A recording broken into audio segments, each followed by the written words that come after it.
Hello good morning dear students, 10th class chemistry chapter number 4।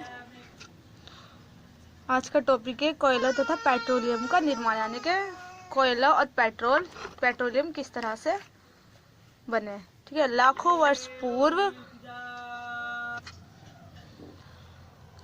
पूर्व किसी प्राकृतिक आपदा यानी कि लाखों वर्ष पूर्व किसी प्राकृतिक आपदा के कारण यदि घने जंगल मिट्टी के नीचे दब गए थे। ठीक है, और वहाँ अधिक गर्मी यानी कि अधिक ताप और दाब के कारण जो पेड़ पौधे थे वो लाखों वर्ष के बाद किस में बदल गए, कोयले में परिवर्तित हो गए। ठीक, इस प्रकार से कोयले का निर्माण हुआ। अब देखते हैं पेट्रोलियम का निर्माण। मृत समुद्री जीव यानी कि जो समुद्र में जीव होते हैं वो मर जाते हैं और समुद्र तल पर धीरे धीरे जमा हो जाते हैं तथा गाद से ढकते गए। ठीक है, जमा होने के बाद गाद से ढकते गए और लाखों वर्षों के बाद ये मृत जीव पेट्रोलियम यानी कि पेट्रोलियम पदार्थों में परिवर्तित हो गए। और चूंकि कोयला और पेट्रोलियम का निर्माण जीवाश्म से हुआ है, इसलिए इन्हें जीवाश्म ईंधन कहते हैं। ठीक है,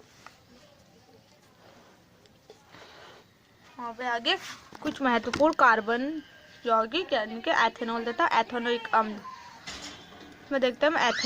एथेनॉल को अल्कोहल भी कहा जाता है। ठीक है, इस एथेनॉल यानी कि जिसमें OH ग्रुप लगा हुआ होता है तथा यह सभी अल्कोहलिक पेय पदार्थों का महत्वपूर्ण अवयव होता है।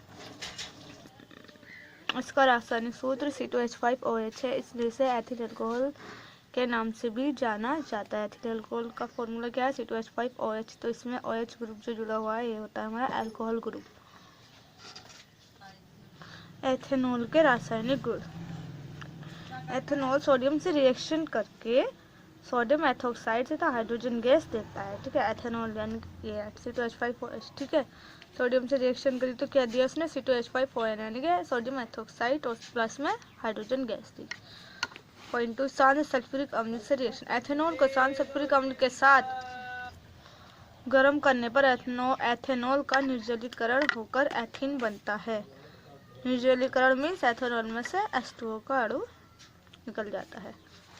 ठीक है, एथेनॉल को H2SO4 के साथ गर्म करने पर हमें क्या प्राप्त हुआ, CH2 डबल बॉन्ड CH2 यानी कि एथीन और प्लस में जल का एक अणु प्राप्त हुआ। तो एथेनॉल के उपयोग। नंबर 1, इसका उपयोग पेंट, वार्निश आदि में विलायक के रूप में किया जाता है। विलायक आपको पता है जिसमें किसी चीज को मिलाया जाता है। ठीक है, जैसे चीनी को पानी में मिलाना, चीनी की कम मात्रा होगी और पानी की ज्यादा, तो पानी की मात्रा ज्यादा है तो ये हमारा क्या होगा, विलायक। ठीक है, क्योंकि इसमें चीनी को घोला जा रहा है, इसलिए अल्कोहल विलायक के रूप में भी यूज होता है। इसका उपयोग टिंचर, आयोडीन, कफ सिरप यानी कि जो खांसी का सिरप होता है, टॉनिक आदि औषधियों में भी किया जाता है।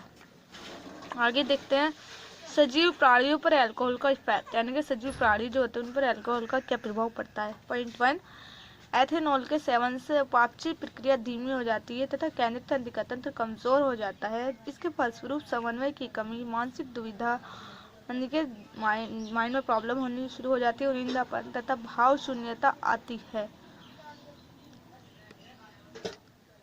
नंबर 2, व्यक्ति की सोचने समझने की क्षमता तथा मांसपेशियां पूरी तरह प्रभावित होती है अल्कोहल के सेवन से। पॉइंट 3, एथेनॉल के स्थान पर मेथेनॉल की थोड़ी सी भी मात्रा लेने से व्यक्ति की मृत्यु हो सकती है, क्योंकि यकृत में मेथेनॉल ऑक्सीकृत होकर मेथेनॉल बन जाता है। मेथेनॉल यकृत की कोशिकाओं के घटकों के साथ शीघ्र अभिक्रिया करता है, जिससे प्रोटोप्लाज्म स्कंदित हो जाता है। पॉइंट 4, मेथेनॉल चक्षुष तंत्रिका यानी कि आंखों वाली तंत्रिकाएं इनसे हम देखते हैं उनको भी प्रभावित करता है, जिससे व्यक्ति अंधा हो सकता है। विकृत अल्कोहल। एथेनॉल एक महत्वपूर्ण रासायनिक यौगिक है। अधिक सस्ता होने के कारण लोग एथेनॉल को पेय पदार्थ की तरह उपयोग में लाते हैं। एथेनॉल को पीने के अयोग्य बनाने के लिए इसमें मेथनॉल, प्रीडीन अथवा कॉपर सल्फेट जैसे विषाक्त यानी कि जहरीले पदार्थ मिला दिए जाते हैं।